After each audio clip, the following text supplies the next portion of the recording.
할렐루야. 주님의 평안을 기원합니다.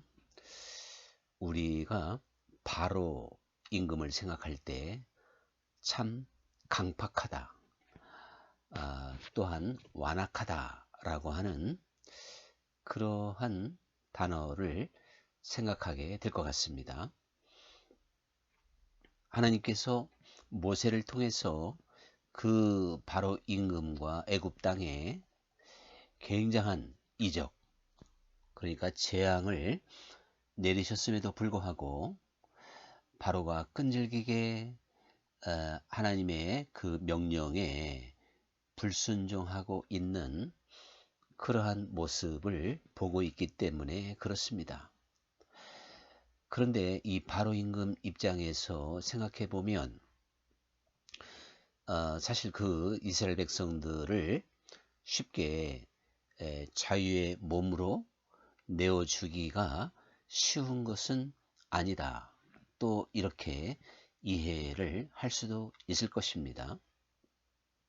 노예라고 하는 존재가 그만큼 경제적으로나 또한 노동력으로 많은 유익을 주기 때문에 한 민족 전체를 노예 상태에서 자유의 몸으로 풀어주고 그것도 애굽을 떠나 보낸다. 사실 쉬운 게 아닙니다. 그래서 바로 입장에서 이게 워낙 큰 문제이다 보니까 쉽게 결단할 수 없었고, 그래서 10가지의 재앙이 내리도록 참 어떻게 보면 버티게 된 것이죠. 자, 이러한 바로의 이야기를 생각해 보면서 우리는 이 바로가 하나님 앞에 두 손을 높이 들고 항복하기까지, 그래서 이스라엘 민족을 온전히 자유의 몸으로 내어주기까지의 모습, 또한 과정, 이러한 것을 보면서 우리 인생들이 하나님 앞에 깨어지고 또한 내려놓고, 그러니까 하나님 앞에 우리가 두 손을 높이 드는 그러한 순간, 또한 그러한 모습, 이런 것들을 동시에 보게 된다, 그런 이야기죠. 사실 바로 임금이 가지고 있었던 마음이나 또한 우리 모든 인생들이 하나님 앞에 가지고 있는 마음이나 별다를 바가 없다는 것을 우리는 알아야 됩니다. 바로 임금이 그 이스라엘 백성들을, 즉 노예이기 때문에 집착하게 되고 자유의 몸으로 내어주기가 싫듯이 우리 인생들도 본성적으로 그만큼 집착하며 또한 우리가 내려놓기가 어려운 그러한 존재라고 하는 사실을 우리는 깨달아야 되는 것이죠.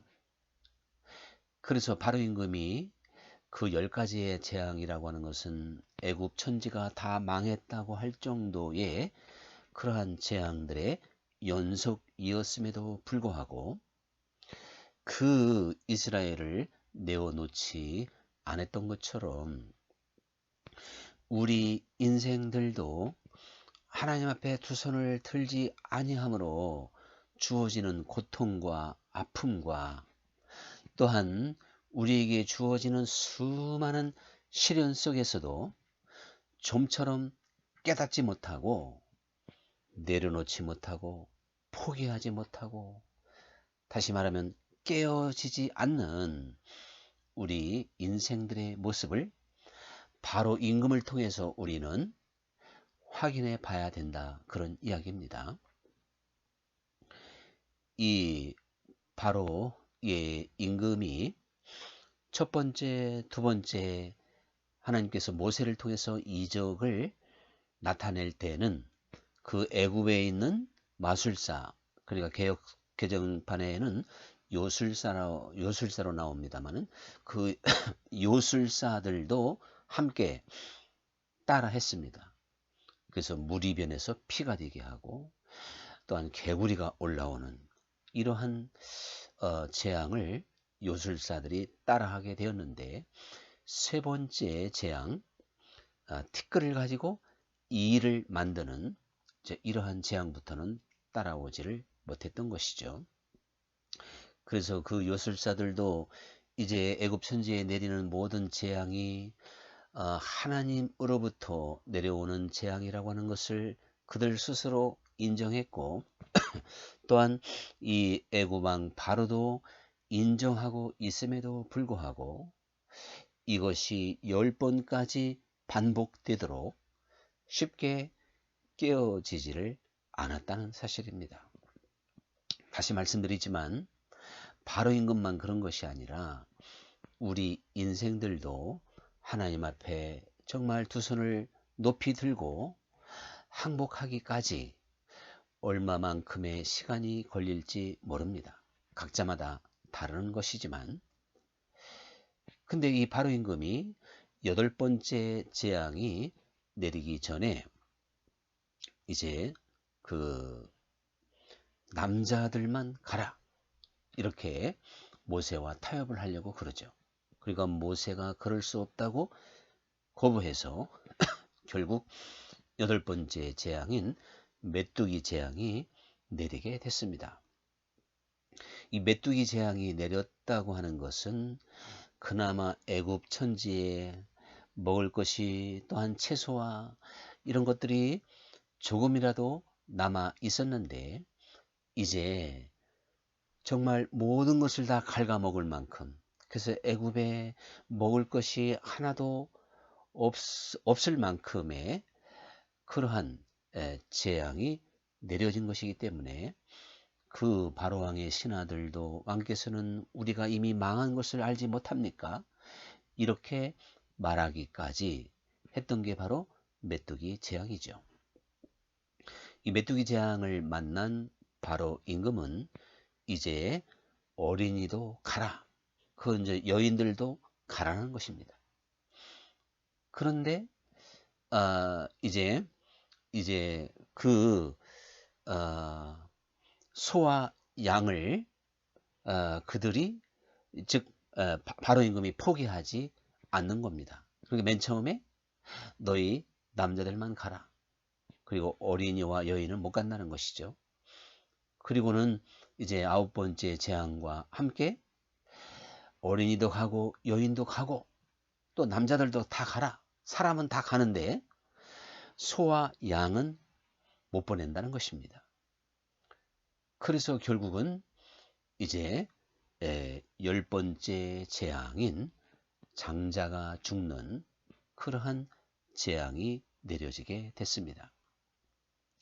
이 10번째 장자가 사람으로부터 시작해서 모든 짐승에 이르도록 다 애굽에 있는 첫 것들이 다 죽게 되었을 때 결국 바로 임금은 이제 모든 것을 포기하고 완전히 두 손을 들고 항복을 하게 되었다 하는 것을 우리가 알 수가 있습니다. 저는 이 바로 임금이 깨지는 시간 또한 순서, 그래서 하나님 앞에 완벽하게 항복하는 이러한 모습을 보면서 우리 한 사람 한 사람, 우리 인생들이 하나님 앞에 깨어지고 또한 바로 서고 결국 나 자신을 높이 손을 들고 항복하는, 즉 자아를 부정하는, 자기 부정이죠. 이러한 과정 또한 이러한 순서, 이러한 것들을 보게 된다, 그런 이야기입니다. 그래서 그 참 풍요롭고 그리고 하나님의 축복이 가득한 듯한 그 애굽 천지에 재앙이 첫 번째, 두 번째 재앙이 내린 것만 하더라도 사실은 사람이 살 수 없는 환경이 된 거죠. 모든 물이 피가 됐고 또한 개구리 천지가 되어져 버렸으니 어떻게 살 수 있겠습니까? 그래도 애굽의 요술사들도 능히 그것을 할 수 있었기 때문에 바로의 마음이 조금도 미동하지 않았던 것입니다. 이 바로 임금이 이 재앙이 오직 저 하늘에 계신 하나님으로부터, 히브리 민족이 믿는 그 여호와로부터 오는 재앙이라고 인정하기 전에는 결코 깨어질 수가 없는 것 아니겠습니까? 그래서 바로는 사실 미동도 하지 않았던 것입니다. 이와 마찬가지로 우리도 하나님을 의식하지 않는다면, 하나님의 존재를 확실하게 믿지 못한다면 그 누구도 변화될 수 없고 깨질 수 없다는 건 분명한 사실입니다. 그런데 이 세 번째 재앙부터 티끌을 가지고 일을 만들었는데 애굽의 요술사들이 그것을 따라하지 못하게 됩니다. 그러면서 그들이 이것은 하나님의 로부터 나온 권능이니이다. 이렇게 말을 하게 되었습니다. 이제 바로는 그제서부터 이 세 번째 재앙부터 또한 하나님의 존재라고 하는 것을 생각하게 됐고, 그분은 월등하고 또한 애굽의 어떠한 신들이 결코 흉내낼 수 없는 위대한 분이라고 하는 것을 깨닫게 됩니다. 그래도 그 마음은 강팍했고 그 마음은 완악하기가 그지 없었던 것입니다. 그래서 결국에는 재앙이 연속되어지는데, 사실 우리 모든 그리스도인들이 말이죠, 하나님은 살아계시고 또한 죽은 후에 하나님의 심판이 있고 천국과 지옥이 있다. 이것을 분명하게 알고 또한 그것을 분명히 믿는다고 해서 우리가 하나님 앞에 온전히 손을 드는 건 아니라는 사실이죠. 그래서 우리가 주 예수님을 믿고 천국과 지옥을 또한 영원한 나라를 알기 때문에 일평생 신앙생활을 하고 있는 것 아니겠습니까? 그러나 우리가 이 신앙생활을 통해서 좀처럼 바로왕처럼 강팍하고 완악한 것들이 깨지지 못하고, 즉 하나님 앞에 손을 들지 못하고 결국 자기 자신을 부인하지 못하는 그러한 신앙생활을 하고 있는 것을 많이 볼 수 있다, 그런 이야기입니다. 이것은 마치 바로 임금이 지금 순간순간 내리는 저 위로부터 오는 놀라운 기적과 그 재앙을 보면서도 마음을 열지 못하고 깨지지 못하고 항복하지 못하고 있는 상황과 똑같은 것이 되는 것이죠. 오늘 우리도 하나님의 존재를 아무리 확신해도 그 살아계신 하나님이라는 존재를 내가 확신한다는 이것 자체가 나를 근본적으로 변화시키지 못합니다. 나를 깨뜨리지를 못합니다. 그것은 왜 그런가 하면 하나님의 말씀이 내 중심에 떨어져야 된다는 사실이죠. 우리가 어떤 말이든지 그 말을 깊이 명심할 때가 있습니다. 그 말이 정말 내 뼈에 사무친다? 뭐 그런 말을 하죠.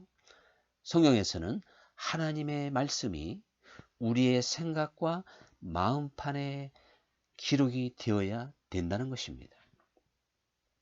그런데 이것이 그렇게 사실은 우리가 쉽게 이루어지는 것이 아닌 걸 볼 수 있어요.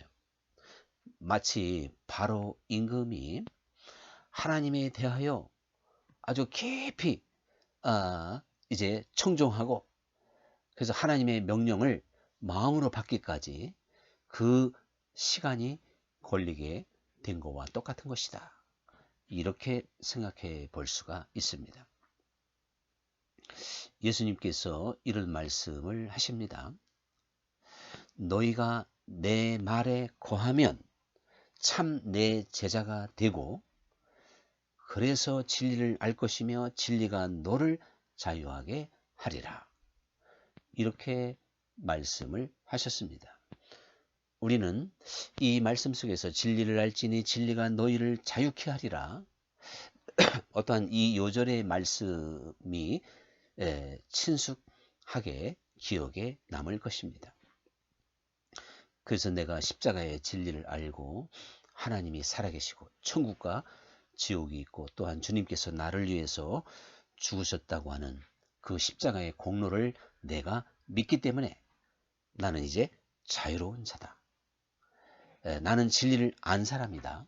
이렇게 쉽게 결론을 내려집니다. 그런데 주님의 이 말씀에 좀 더 우리가 귀를 기울여야 됩니다. 주님께서는 우리가 진리를 알지니 진리가 너를 자유하게 하리라 이렇게 말씀하시기 전에 너희가 내 말에 거하면 참 내 제자가 되고 이렇게 요한복음 8장에서 말씀하고 있는 겁니다. 그러니까 우리가 주님의 말씀에 거해야 된다는 사실이에요. 우리가 말씀 안에 들어가야 된다는 사실이죠. 즉 말씀에 사로잡혀야 된다는 사실입니다. 말씀이 육신이 되어 이 땅에 오셨고 말씀으로 우주 만물을 창조하신 분입니다. 그러므로 그 말씀은 하나님의 존재 자체인데 우리가 그 말씀에 거하면 우리는 진리를 알게 된다. 이것은 말씀을 깊이 명심하고 우리의 생각과 마음판에 말씀이 새겨질 때 그때 너는 진리를 알 것이며 진리가 너를 자유하게 하리라. 이렇게 말씀을 하십니다. 그러면서 주님께서 이 말씀의 뜻을 좀 더 명확하게 하기 위하여 바로 밑에 죄를 범하는 자마다 죄의 종이라. 이렇게 말씀하고 있습니다. 그러니까 진리를 알아서 자유를 얻은 자는 죄를 범하는 자가 아니라는 사실입니다. 누구든지 자유를 얻었다고 하면서 죄를 짓게 되면 결국은 자유하는 자가 아닌 것이죠. 이제 죄를 범하는 자마다 죄의 종이다. 죄의 종이니까 자유자가 아닌 것이거든요. 그래서 진리를 알고 또한 진리 안에서 자유를 얻게 되면 우리가 죄를 짓지 않을 수 있다. 뭐 완벽하게 안 진다. 이제 이것보다도 죄 자체를 이길 수 있는 능력이 우리 모두에게 주어진다고 하는 것을 그대로 보여주고 있는 말씀이 됩니다.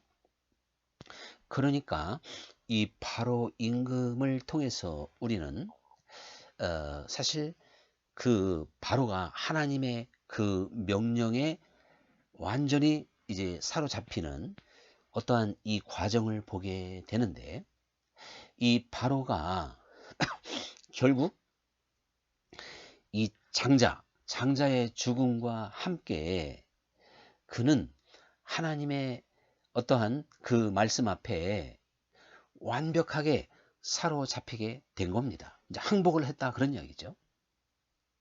사실 이 장자라고 하는 것은 기력의 시작이다. 그래서 상징입니다. 장자는 자기 생명과 같은 것이에요. 그래서 하나님께서 그 이스라엘 백성들에게 장자를 하나님 앞에 드리라 그랬고 첫 짐승이나 첫 예물을 드려라. 그러면 하나님께 모든 것을 드린 것으로 인정하겠다. 그래서 사람은 드릴 수 없으니까 짐승으로 이렇게 계산을 해서 드리게 된 것을 볼 수가 있지 않습니까? 이 바로 임금이 장자의 죽음을 통하여 하나님의 명령을 확실하게 알게 된 것이고 이제 그것을 마음속 깊이 받아들이게 된 것입니다. 아주 진정성 있게 받아들이게 된 것이거든요. 그랬을 때 이 바로 임금이 그렇게 재앙이 내려져도 포기하지 못했던 것들을 이제 한순간에 포기하며 모두 다 나아갈 수 있도록 이제 그 히브리 민족을 자유의 몸으로 풀어주게 된 걸 볼 수가 있거든요. 그러니까 이 바로 임금이 결국 하나님의 말씀이 깊이 자기에게 박힌 것이죠. 우리가 신앙생활을 하면서 사실 어느 한순간 주님의 말씀이 내 생각과 내 마음에 새겨지는, 정말 깊이 박히는 이러한 경험이 있어야 됩니다. 그래서 하나님의 말씀은 살았고 운동력이 있어서 우리의 혼과 관절을 쪼개고도 남느니라. 좌우의 어떠한 날쌘 검보다도 예리하기 때문에 이러한 역사를 이루는 게 하나님의 말씀인데요. 우리가 이 하나님의 말씀을 깊이 내 가슴에 새기지 못하기 때문에 우리가 하나님의 명령을 따르지 못하는 겁니다. 바로는 9가지 재앙이 내리도록 주님의 말씀을 명심하지 못한 겁니다. 그게 똑똑하게 들리지 않은 겁니다.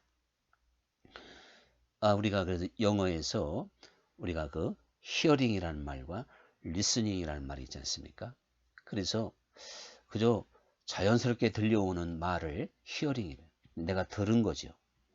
어떤 때는 듣고도 까먹을 수도 있고 뭘 들었는지 모를 수도 있습니다. 그러나 리스닝이라는 말은 주의 깊게 그 의미를 정확하게 파악하며 듣는 것입니다.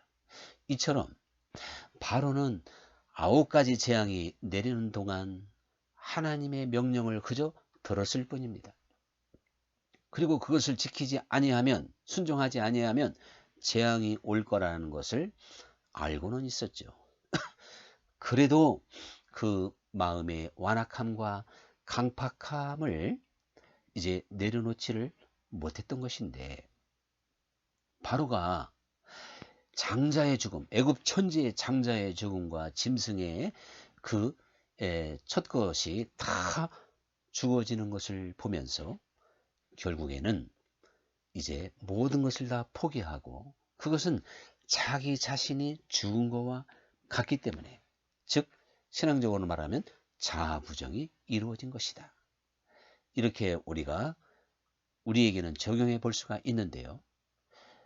실제적으로 하나님의 말씀과 하나님의 명령이 우리가 그 말씀에 거한다고 하는 것은, 주님께서 말씀하신 대로 아무든지 나를 따라오려거든 자기를 부인하고 자기 십자가를 져야 된다는 말씀처럼, 주님 앞에 우리가 주의 음성을 듣고 주님의 역사와 함께 나 자신이 부인될 때 우리는 주님 앞에 모든 것을 내려놓을 수가 있습니다.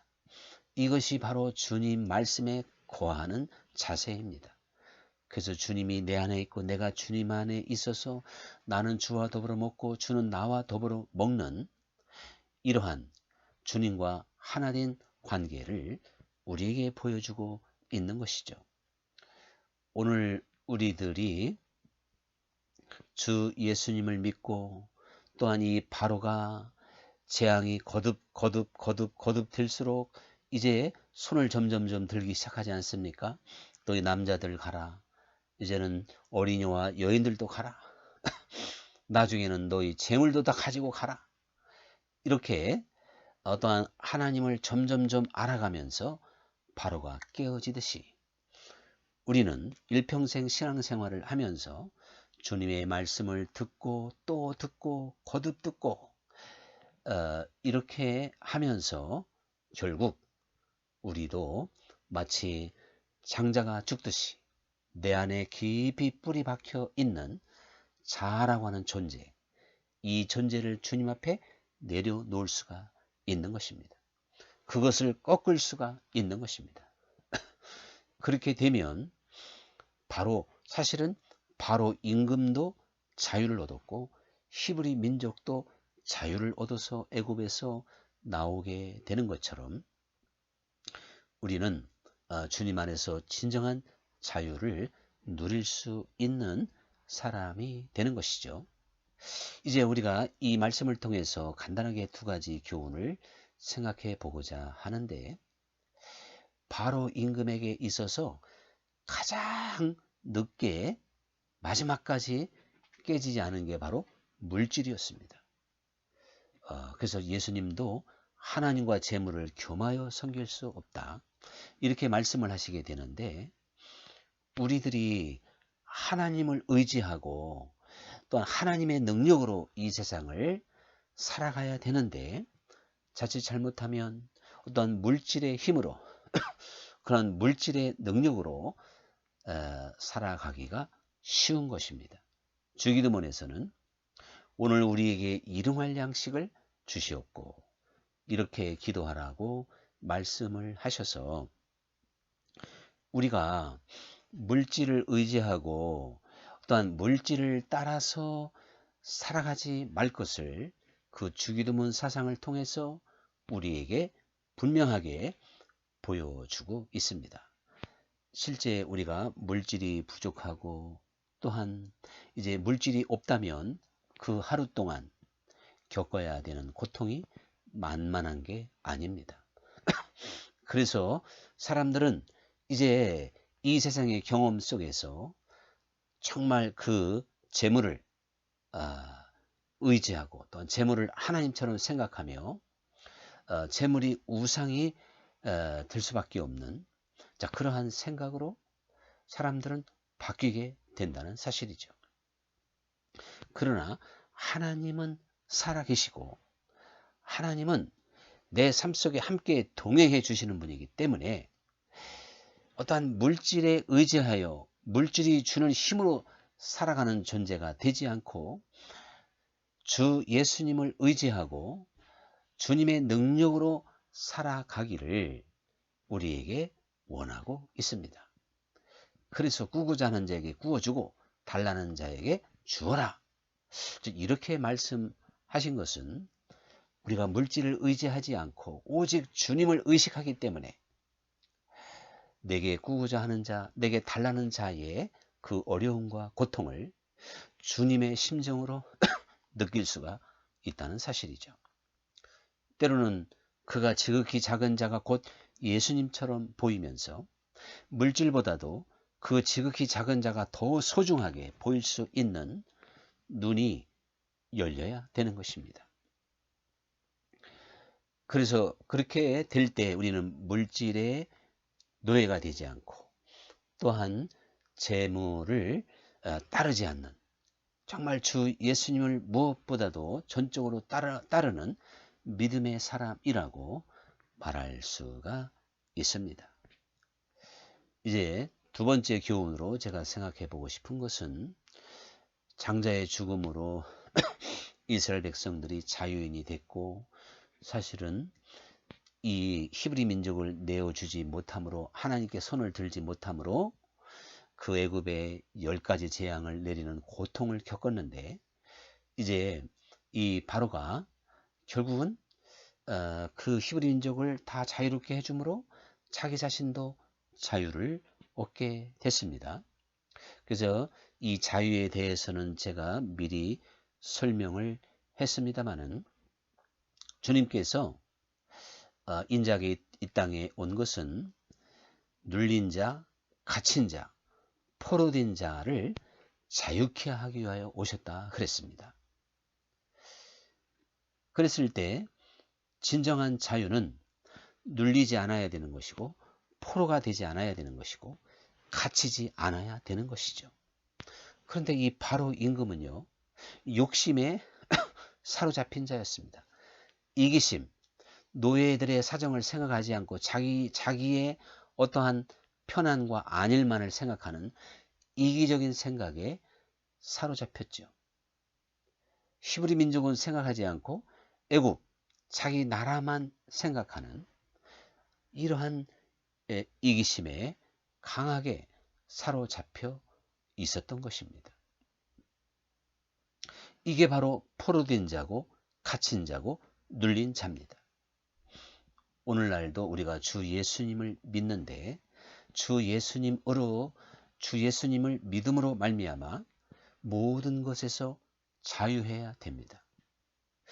미움이나 또한 염려나 또한 음란이나 쾌락이나 욕심이나 명예나 이 모든 것에서 자유로울 수가 있습니다. 이것이 주님 말씀에 거하는 자들의 능력입니다. 하나님의 나라는 말에 있지 아니하고 오직 능력에 있습니다. 이 놀라운 능력은 우리가 주님 말씀에 거할 때, 그래서 주님이 내 안에 계실 때, 그때 나타나는 능력입니다. 우리가 주 예수님을 알고 십자가의 공로를 알고 어떠한 이 교리적인 것을 통해서 내가 지금 자유를 얻은 것으로 착각을 해서는 안 된다, 그런 이야기죠. 주님은 실제적으로 우리를 모든 고통에서 건져주시는 분이시고 죄에 끌려갈 수밖에 없는 옛 생활에서 새 생활로 우리를 건져주시는 분입니다. 육적인 삶에서 영적인 삶으로 우리를 옮겨주시는 분입니다. 죄로부터 이길 수 있는 능력을 주시는 분입니다. 이렇게 우리가 주 예수님을 믿어야지 우리가 바로 임금이 아무리 하나님의 능력을 받으면 뭐하냔 말이죠. 그가 이제 하나님의 명령에 순종하지 아니하면 아무 소용 없는 것처럼 우리가 주님의 말씀에 거함으로 또한 주님의 뜻에 순종하고 주님과 함께 동행하는 능력 속에서 진정한 자유를 갖고 세상을 이기고 나를 이기고 죄를 이기고 그래서 수없이 많은 염려와 근심 또한 불안 또한 악한 마음 이러한 것들을 이기며 승리하는 신앙생활을 또 이렇게 신앙생활해야 된다는 것을 다시 한번 주님의 이름으로